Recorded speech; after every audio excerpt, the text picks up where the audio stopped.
भैया। और ये चुनाव आज लगभग समाप्त हो गया है, प्रचार। और मैंने देखा कि जब योगी जी आए और योगी जी ने जिस तरह से निजामों को इस देश से निकालने की बात कही, तो जो छोटा ओवैसी है उसको बड़ा मिर्च लगी और बोला कि नहीं, हम इसी देश में रहेंगे, ये देश हमारा है और हम इस देश पे राज करते आए हैं। क्या कहेंगे, ये क्या है? कई बार बोलते हैं भारत माता की जय, नहीं बोलेंगे, दूसरी तरफ कहते हैं ये देश हमारा है। आप क्या कहेंगे कि हमें कोई निकाल नहीं सकता है इस देश से, किसी के बाप का नहीं है? वैसे तो तेलंगाना में मेरे दो साले हैं, एक बड़ा साला एक छोटा साला। इनकी पार्टी का कोई मैनिफेस्टो ही नहीं है। ये चुनाव लड़ते तेलंगाना में। मैं समझता हूं इनका एक मैनिफेस्टो है जो लोग पब्लिक में नहीं बताते। इनका मैनिफेस्टो है, देश में फूट डालो, जिस देश का खाते उस देश से गद्दारी करो, भारत माता की जय ना बोलो, वंदे मातरम ना गाओ। ये इनका मैनिफेस्टो है जो लोग पब्लिक में नहीं बताते। क्या ये मैं आपको पेपर दिखाता हूँ जिसमें आप देख सकते हैं कि इनके पास मैनिफेस्टो नहीं है, उसका पेपर है ये। आज का सब्जेक्ट एरिया विकास। भैया एक बात और कि जब प्रधानमंत्री जी आए उसके बाद मैंने देखा कि लोगों ने बताया कि हैदराबाद के अंदर बरनौल की बिक्री बहुत बढ़ गई और यहां तक बढ़ गई कि छोटा ओवैसी फिर बोल पड़ा कि प्रधानमंत्री के कान से पीप निकल आएगा, खून निकल आएगा, यहां तक बोल गया। इस पे क्या कहेंगे? इस हद तक इनकी हमारे छोटे साले में एक कमेंट करे प्रधानमंत्री मोदी जी पर, कहा कि मैं ऐसा बोलूंगा कि मोदी जी के खून कान से जो भी निकलेगा। अबे पहले डायपर तू चेंज करना नहीं चाह रहा वो तो बोल। रोजाना मेरा छोटा साला डायपर चेंज करता है, क्योंकि इससे पहले एक पहलवान मोहम्मद पहलवान इसको खूब मारा था, भगा के मारा था, कुत्ते का सा मारा था, ये कुत्ता बच गया। तो वो ऐसी जगह पे जाके लगा, आज भी वो 4 टाइम डायपर चेंज करता है। तो किसको जरूरत है, किसको कहां से खून निकल रहा है, ये हमारे छोटे साले भाई को अच्छा पता है। ये मोदी जी के ऊपर कमेंट करता है, अबे साले तेरी औकात ही नहीं है जो तू प्रधानमंत्री मोदी जी पे कमेंट करे।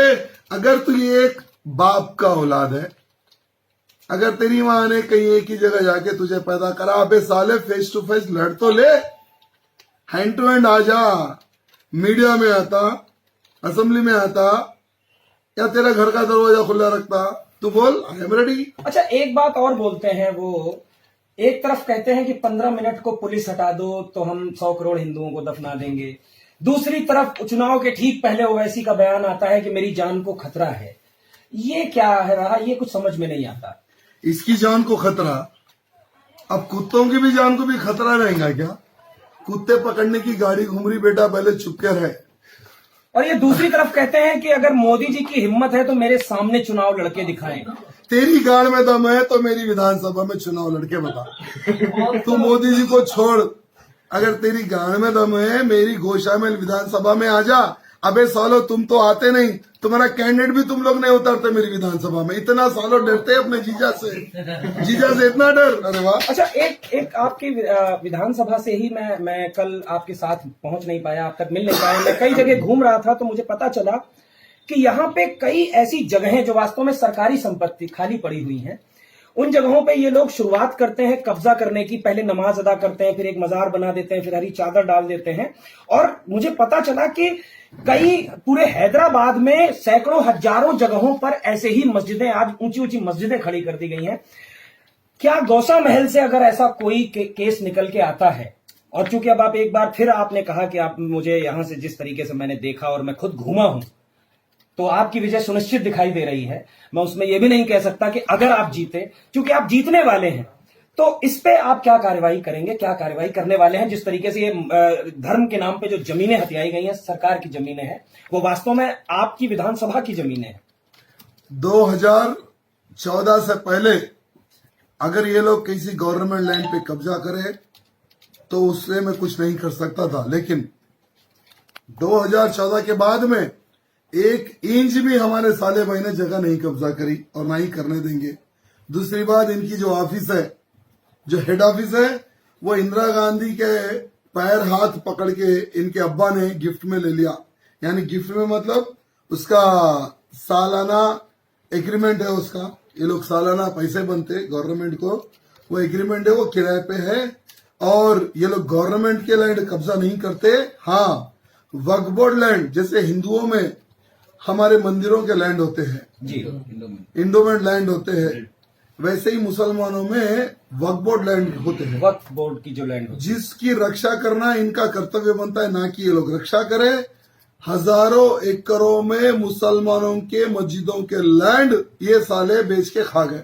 नहीं, अगर आपकी विधानसभा में कोई ऐसी लैंड निकल के आती है जिसपे अवैध कब्जा करके इन्होंने मस्जिद बना दी हुई है, फिर उसका क्या करेंगे? उसका क्या करें? जिस दिन बीजेपी की सरकार बनेगी उस दिन तोप लगा के उड़ा देंगे।